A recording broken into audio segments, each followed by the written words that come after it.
challenges she had to overcome in her life. She was born with all of her senses intact, and at 19 months old, contracted an illness and was left completely blind and deaf. Against all odds, at around 7 years of age, she learned to read and write and went on to graduate from college and later became an esteemed author and lecturer. She devoted her life to philanthropy and helping the underprivileged.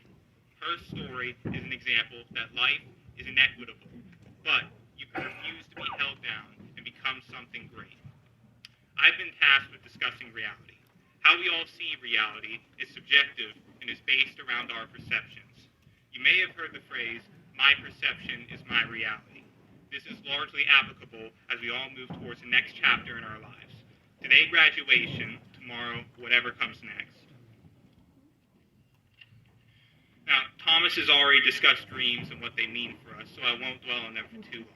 But it would be fair to say there's little more important to us than our dreams. They are the goals we set for ourselves, what drives us to push forward, what we aspire to become and experience. They are a critical component of the universal human experience.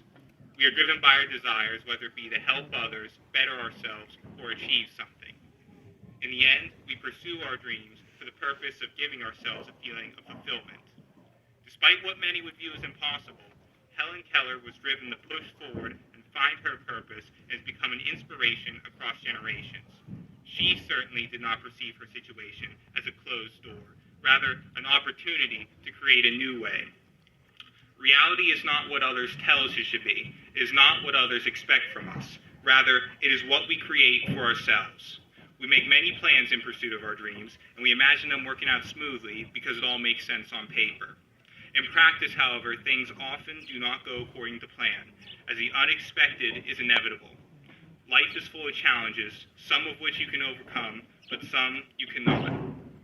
Many of us graduating here today will be heading off to college, and some will dive right into a job.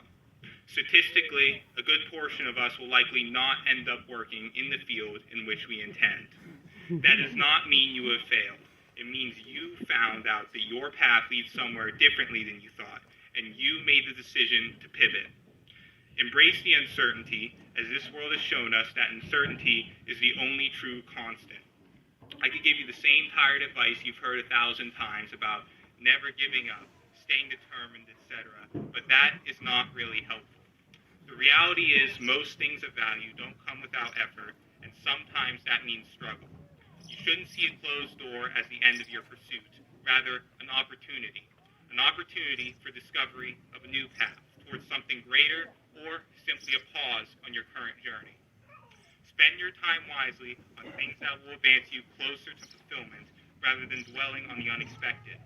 When unexpected barriers inevitably show themselves to slow down your progress, get to work at once at overcoming them.